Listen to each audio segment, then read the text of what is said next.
ലഹരി പരിശോധനയ്ക്കിടെ പോലീസിനെ ആക്രമിച്ച കേസിൽ പി.കെ. ഫിറോസിന്റെ സഹോദരൻ പി.കെ. ബുജേറിന്റെ ജാമ്യ ഹർജി തള്ളി.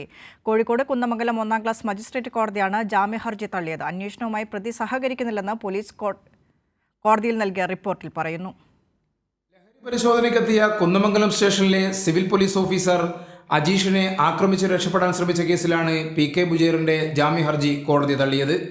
അന്വേഷണ സംഘം സമർപ്പിച്ച റിപ്പോർട്ടും പ്രോസിക്യൂഷൻ വാദവും അംഗീകരിച്ചാണ് കുന്നമംഗലം 1-ാം ക്ലാസ് മജിസ്ട്രേറ്റ് കോടതി ജാമ്യം നിഷേധിച്ചത്. പ്രതി അന്വേഷണവുമായി പൂർണ്ണമായി സഹകരിക്കുന്നില്ല, ലഹരി പരിശോധനയ്ക്കെത്തിയ പോലീസിനെ ആക്രമിച്ച പ്രതിക്ക് ജാമ്യം നൽകുന്നത് തെറ്റായ സന്ദേശം നൽകും, സാക്ഷികളെ സ്വാധീനിക്കും തുടങ്ങിയ വാദങ്ങൾ പ്രോസിക്യൂഷൻ മുന്നോട്ട് വെച്ചിരുന്നു. കസ്റ്റഡിയിലെടുത്ത മൊബൈൽ ഫോൺ ലോക്ക് തുറന്നു നൽകാൻ ബുജേർ തയ്യാറായിരുന്നില്ല. ഫോൺ പരിശോധിച്ചാൽ ലഹരി ഇടപാടുമായി ബന്ധപ്പെട്ട കൂടുതൽ വിവരങ്ങൾ ലഭിക്കുമെന്നാണ് പോലീസ് നൽകുന്ന വിവരം. ഇതിനായി മൊബൈൽ ഫോൺ ശാസ്ത്രീയ പരിശോധനയ്ക്ക് അയച്ചിട്ടുണ്ട്. നാർക്കോട്ടിക് കേസിലെ പ്രതി റിയാസിന്റെ ഫോണിൽ നിന്ന് ബുജേറുമായി നടത്തിയ വാട്സാപ്പ് ചാറ്റ് പോലീസിന് ലഭിച്ചിരുന്നു. ശാസ്ത്രീയ പരിശോധനാ ഫലം വരുന്നതനുസരിച്ച് തുടർ നടപടി സ്വീകരിക്കാനാണ് പോലീസ് തീരുമാനം. ഈ മാസം 2-നാണ് കുന്നമംഗലം ചൂലാംവയൽ വെച്ച് പി.കെ. ബുജേർ ലഹരി പരിശോധനയ്ക്കെത്തിയ പോലീസിനെ ആക്രമിച്ചത്. ജാമ്യം ലഭിക്കാനായി മേൽക്കോടതിയെ സമീപിക്കുമെന്ന് പ്രതിഭാഗം അറിയിച്ചു. കൈരളി ന്യൂസ്, കോഴിക്കോട്.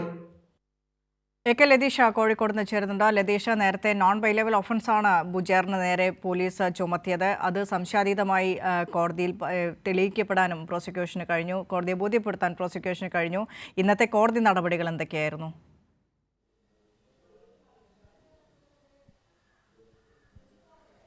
വിനിഷ, ഇന്ന് ഉത്തരവ് മാത്രമാണ് ഉണ്ടായിരുന്നത്. 2 ദിവസം മുമ്പാണ് പോലീസ് റിപ്പോർട്ട് സംബന്ധിച്ച് വാദം കുന്നമംഗലം ജുഡീഷ്യൽ 1-ാം ക്ലാസ് മജിസ്ട്രേറ്റ് കോടതിയിൽ നടന്നത്.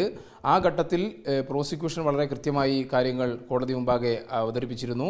അതായത് പ്രതി അന്വേഷണവുമായി പൂർണ്ണമായി സഹകരിക്കുന്നില്ല, ജാമ്യം അനുവദിക്കുകയാണെങ്കിൽ സാക്ഷികളെ സ്വാധീനിക്കാനുള്ള സാധ്യതയുണ്ട്, ഒപ്പം പോലീസിനെ ആക്രമിച്ച പ്രതിക്ക് ജാമ്യം നൽകുന്നത് തെറ്റായ സന്ദേശം നൽകും തുടങ്ങിയ വാദങ്ങളാണ് പ്രധാനമായും പ്രോസിക്യൂഷൻ മുന്നോട്ട് വെച്ചത്. ഒപ്പം പോലീസിൻ്റെ റിപ്പോർട്ടും അന്വേഷണ റിപ്പോർട്ടും അതുവരെയുള്ള അന്വേഷണ റിപ്പോർട്ടും കോടതി മുമ്പാകെ വന്നിരുന്നു. ഈ റിപ്പോർട്ടിൽ പോലീസ് വളരെ കൃത്യമായി ഇതുമായി ബന്ധപ്പെട്ടുള്ള അന്വേഷണങ്ങൾ തുടരുന്നൊരു സാഹചര്യം കൂടി പറയുന്നുണ്ട്. കാരണം ലഹരി കേസിലെ പരിശോധനയ്ക്കിടെയാണ് പി.കെ. ബുജേറിനെ ചൂലാംവയലിൽ വെച്ച് പോലീസ് കസ്റ്റഡിയിലെടുക്കുന്നത്. കസ്റ്റഡിയിലെടുക്കാൻ പോയ ഘട്ടത്തിലാണ് CPO കുന്നമംഗലം പോലീസ് സ്റ്റേഷനിലെ സിവിൽ പോലീസ് ഓഫീസറായ അജീഷിനെ ആക്രമിച്ച് രക്ഷപ്പെടാൻ പി.കെ. ബുജേർ ശ്രമിക്കുന്നത്. പോലീസ് ബുജേറിനെ കീഴ്പ്പെടുത്തുന്നു, വാഹനം പരിശോധിക്കുന്നു. പരിശോധിച്ചതിൽ നിന്ന് ബുജേറിൻ്റെ വാഹനത്തിൽ നിന്ന് ലഹരി ഉപയോഗിക്കുന്ന വസ്തുക്കൾ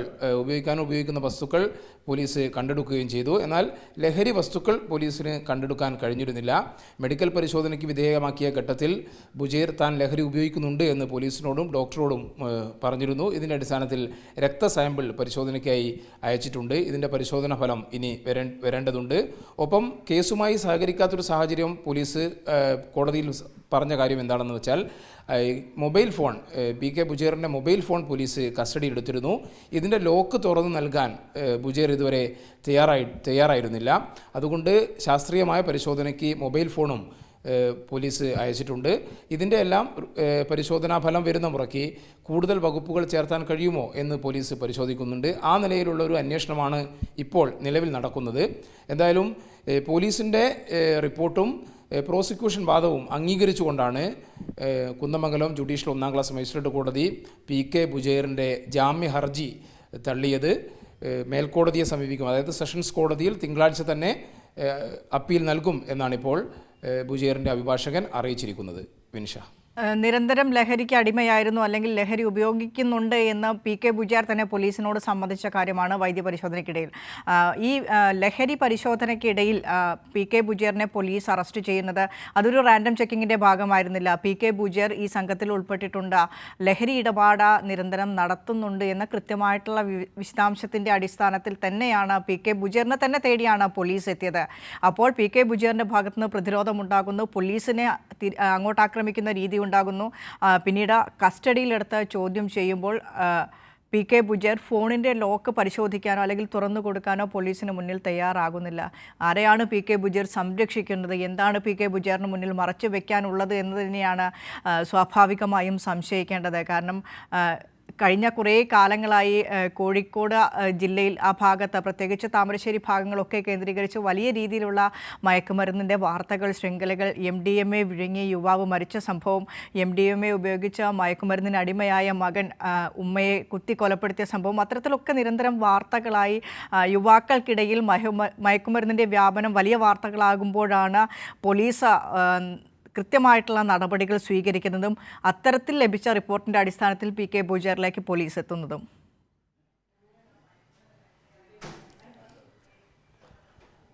വിനിഷ, ഇക്കാര്യത്തിൽ ഒരു പ്രധാനപ്പെട്ട കാര്യമെന്ന് പറയുന്നത് റിയാസ് എന്ന് പറയുന്ന ഒരു ലഹരി വിൽപ്പന നടത്തുന്ന ആളെ പോലീസ് കസ്റ്റഡി എടുക്കുന്ന സാഹചര്യമുണ്ടായി. ഈ മാസം 2-ാം തീയതിയാണ് ഈ സംഭവം നടക്കുന്നത്. റിയാസിൽ നിന്ന് ലഭിച്ച വിവരത്തിൻ്റെ അടിസ്ഥാനത്തിലാണ് PK ബുജേറിലേക്ക് പോലീസ് സംഘം എത്തുന്നത്. അതായത് റിയാസിന് ലഭിച്ച ഫോൺ സന്ദേശത്തിൽ ലഹരിക്കായി PK ബുജേർ ആവശ്യപ്പെടുന്ന സന്ദേശം റിയാസിൻ്റെ മൊബൈൽ ഫോണിലേക്ക് ലഭിച്ചിരുന്നു. റിയാസിനെയും കൊണ്ടാണ് പോലീസ് PK ബുജേറിനെ അന്വേഷിച്ച് പോകുന്നത്.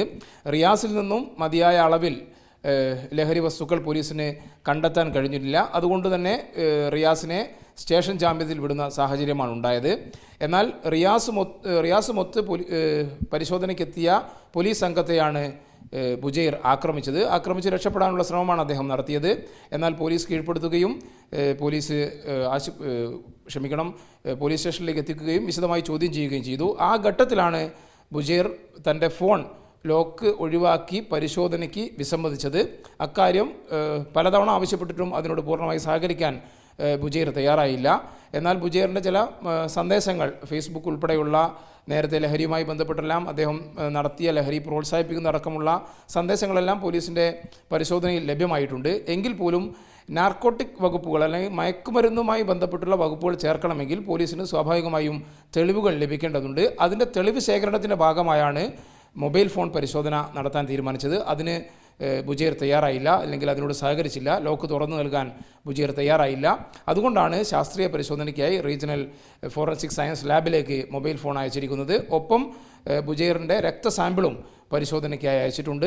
ഈ 2 പരിശോധനാ ഫലവും വരുന്ന മുറയ്ക്കായിരിക്കും ഈ കേസുമായി ബന്ധപ്പെട്ട തുടർ നടപടികൾ പോലീസ് സ്വീകരിക്കുക എന്നാണ് ഇപ്പോൾ പോലീസ് അറിയിച്ചിരിക്കുന്നത്. എന്തായാലും ഫോണിൽ നിന്ന് ഈ ലഹരി ഇടപാടുമായി ബന്ധപ്പെട്ടുള്ള വിവരങ്ങൾ ലഭിക്കുമെന്ന് തന്നെയാണ് പോലീസ് നൽകുന്ന വിവരം. വിനിഷ, അതുതന്നെയായിരിക്കും ഈ കേസിൽ നിർണായകമായേക്കാവുന്നത്. കാരണം ഫോണിൽ നിന്നുള്ള വിവരങ്ങൾ, റിയാസിൻ്റെ വാട്സാപ്പ് ചാറ്റിൽ നിന്നുള്ള വിശദാംശങ്ങൾ അനുസരിച്ചാണ് PK ബുജേറിലേക്ക് പോലീസ് എത്തുന്നത്. ചുലാംവയലിൽ നിന്ന് PK ബുജേറിനെ പോലീസ് അറസ്റ്റ് ചെയ്യുന്നതും. അപ്പോഴും ഈ ക്വസ്റ്റ്യൻ ചെയ്യുന്നതിനോട്, ചോദ്യം ചെയ്യുന്നതിനോട് തീരെ നിസ്സഹരിക്കുന്നൊരു സമീപനമാണല്ലോ ഇപ്പോൾ PK ബുജേർ സ്വീകരിച്ചു വരുന്നത്. കഴിഞ്ഞ ദിവസം PK ബുജേറിൻ്റെ സഹോദരൻ PK ഫിറോസ് പറഞ്ഞിരുന്നു, ഫിറോസ് ഒരു വ്യക്തി, PK ബുജേർ മറ്റൊരു വ്യക്തി, ലഹരി ഇടപാടുമായോ അല്ലെങ്കിൽ ഏതെങ്കിലും തരത്തിൽ തൻ്റെ സഹോദരൻ ലഹരി ഉപയോഗിക്കുന്നുണ്ട് എന്ന കാര്യം പോലും PK ഫിറോസിന് അറിയില്ല എന്ന തരത്തിലുള്ള നിഷേധാത്മകമായൊരു നിലപാട് PK ഫിറോസും സ്വീകരിച്ചിരുന്നു. അപ്പോൾ എന്താണ് മറച്ചു പിടിക്കാൻ ശ്രമിക്കുന്നത് എന്ന ചോദ്യമാണ് ഉയരുന്നത്.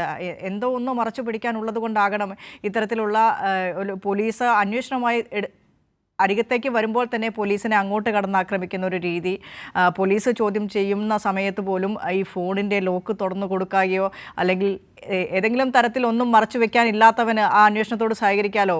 പോലീസ് ആവശ്യപ്പെടുന്ന തെളിവുകൾ നൽകാം. ഇത്തരത്തിൽ ഒരു ലഹരിയുമായി ബന്ധമില്ലാത്തവനാണ് എന്നുണ്ടെങ്കിൽ അപ്പോൾ അത്തരത്തിലുള്ള കാര്യങ്ങളൊന്നും സ്വീകരിക്കുന്നില്ല. അത്തരത്തിലുള്ള സമീപനമല്ല PK ബുജേറിൻ്റെ ഭാഗത്തു നിന്നുണ്ടാകുന്നത്. പുറത്ത് അദ്ദേഹത്തിൻ്റെ കുടുംബാംഗങ്ങളുടെ പ്രതികരണവും ഇത്തരത്തിലാണ്.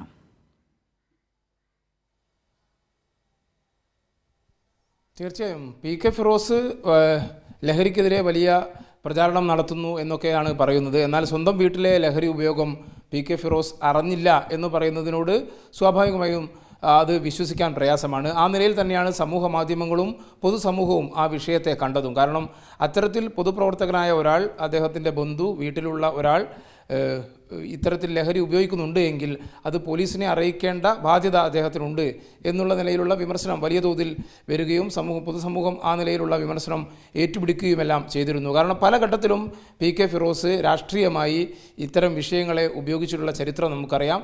അതുകൊണ്ട് തന്നെ വലിയ പ്രതിരോധത്തിലാവുന്ന സാഹചര്യം PK ഫിറോസിൻ്റെ ഭാഗത്തു നിന്ന് അദ്ദേഹത്തിൻ്റെ അഭിപ്രായ പ്രകടനത്തിന് ശേഷവും ഉണ്ടായി.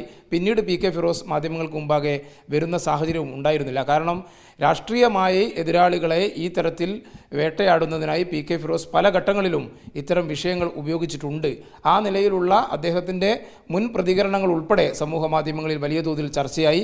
ഒപ്പം ഈ PK ബുജൈറിൻ്റെ തന്നെ ലഹരി ഇടപാടുമായി ബന്ധപ്പെട്ടുള്ള സാമ്പത്തിക സ്രോതസ് ഉൾപ്പെടെ അന്വേഷിക്കണം എന്നുള്ള ആവശ്യം പല കോണുകളിൽ നിന്നും ഉയർന്നു വരുന്ന സാഹചര്യം കൂടിയുണ്ട്. എന്തായാലും അത്തരം കാര്യങ്ങളെല്ലാം പോലീസിനെ സംബന്ധിച്ചിടത്തോളം തെളിവ് പ്രധാനമാണ്. തെളിവ് ശേഖരണത്തിനുള്ള ഒരു ശ്രമത്തിലാണ് പോലീസ് ഇപ്പോൾ മുന്നോട്ട് പോകുന്നത്. തെളിവ് ലഭിക്കുന്ന മുറയ്ക്കായിരിക്കും ഇത്തരം കാര്യങ്ങളിലേക്ക് കൂടി അന്വേഷണം ചെന്നെത്തുക എന്നാണ് നമുക്ക് അറിയാൻ കഴിയുന്നത്. വിനിഷ. ശരി, ലതീഷാണ് കോഴിക്കോട് നിന്ന് വിശദാംശങ്ങൾ പങ്കുവച്ചത്.